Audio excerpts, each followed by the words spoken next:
どうも、あつしです。今回は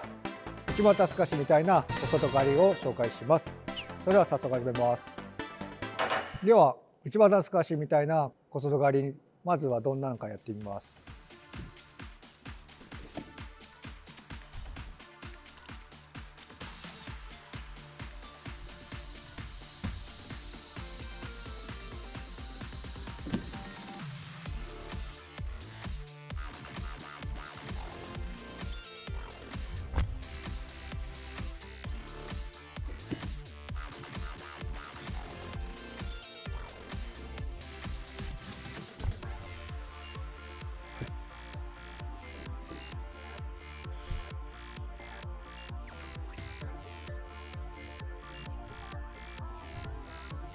こんな感じのかけ方。内股すかしみたいな小外刈りっていうことで、これはどっちかというと一本取るような技ではなくて、有効技ありを取りに行くような技です。柔道基本的には一本取りに行く技っていうのが大前提で練習されるかと思うんですけど、今のルールだとゴールデンスコアとかで何としてでもちょっとポイントを取って勝ちたいっていうような時にこんなような技がありますよっていうような紹介です。で、内股すかしっていうのは本来相手が内股かけてきたのをここでこう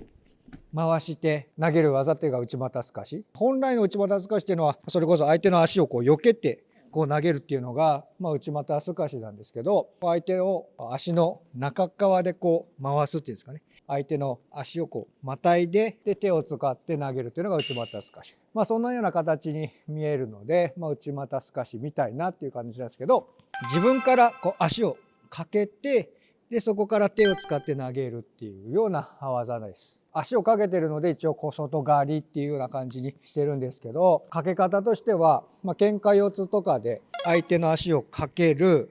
で、そこから足を上げて手の操作を使って投げる。相手の肩の上の方をつかせるという。今のルールだと体側とか肩の上がついても有効のポイントにはなるので、こういうふうに相手の肩をつかせるように投げる技というのが今回の大技なので、喧嘩四つとかで相手に近寄った時にこう足をかけて、でこのまんま相手が内股かけてくる可能性はあるんですけど、ここでこの手の操作、ここの相手の肩を畳につかしたいので、袖の方を引きながら襟の方を前に回す。でそれと同時に足を上げて、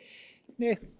倒すっていう技。自分がこう飛びながらこう倒すっていうのがありましたけども、自分からこう飛び込みながら相手を倒すんではなくて、手の操作で相手のこう肩をつかせるっていう。足をかけて、この足を上げつつ、でさらに手で相手を回す。こういう感じで回してあげて投げるというようなのがこの技のポイントです。ここで相手がもし内股をこのままねかけてきて、自分がバランスを崩れてしまったらこう投げられてしまう可能性はあるので、足をかけてしっかりと相手を手で操作して投げるっていうところが大事なところです。そのあたりは気をつけてやると。でさらにもうこの技をどうしても倒すためには手の操作が必要なんですけど、前襟を持って説明しましたが、後ろ襟を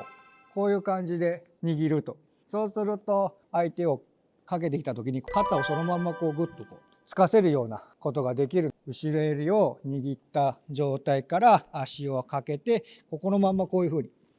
こういう感じでこの手で相手の肩を畳にこう押し付けるような感じで持っていくっていうような投げ方もあります。なんとかして技のポイントを取りたいっていう時にはもう鼻からここで後ろ襟を握っといて、自分から足をかけさしといて、内股を刺すような感じにして肩をつかせに行く。でこの時に、自分の重心が相手の上に乗っておかないと、それこそ自分の重心がこちら側に寄ってしまうと相手の内股に投げられてしまうので、なるべく相手の上に乗っかるような感じにすると投げやすくなるかと思います。この釣り手の位置を変えて投げる方法だったりとか、今喧嘩4つで説明しましたけど、相四つの場合だとこういう感じになると、相手は引き手持っているので、これ投げられそうになるとこう手をつかれてうまくこの肩を使わせることができないので、ここでもし自分から今みたいに小外掛けで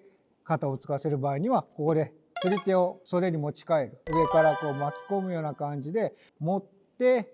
上げると肩をつきやすくなるかと思います。相手の腕をつかせないために袖に持ち替えて、で反対の手は相手のこの脇が上がるように手をうまく操作する。上から抱えた方は自分の方向に寄せながら、反対の腕は肘を上げるような感じで肩が畳につくように持ってってあげるということを意識していただけると、肩がつけばポイントを取ることができるという技です。技を練習する時っていうのは一本を取るために投げてやるっていうのが、柔道の技の前提っていうか大事なところなんですけど、いざ試合で勝つとかっていうことを考えると、一本狙った結果技ありとか有効になってしまうこともあるんで、それはそれとしてポイントを取りに行くっていうことが上のレベルになればなるほど増えてくると思うので、そういう時にこういうふうに一本にはならないかもしれないんだけど、技のポイントを取るっていう技術っていうか技の書き方っていうのもあります。今回は内股で投げられる可能性もゼロではないんですけど、うまく相手をコントロールすることで技のポイントを取れる技術ですので、こういうふうな技の練習っていうのもぜひ機会がありましたらやってみてください。今回は内股すかしみたいな小外刈りについて解説をしました。今回の動画が参考になったという方はチャンネル登録、高評価、コメントなどしていただけると嬉しいです。よろしくお願いします。それでは次の動画で会いましょう。ありがとうございました。内股すかしみたいな小外刈き、小外掛け、小外刈り、小外刈りについて、小外刈りみたい、内股すかしみたいな小外刈り、利き手を釣り手を技ありになったとか、技ありとか、内股すかしで。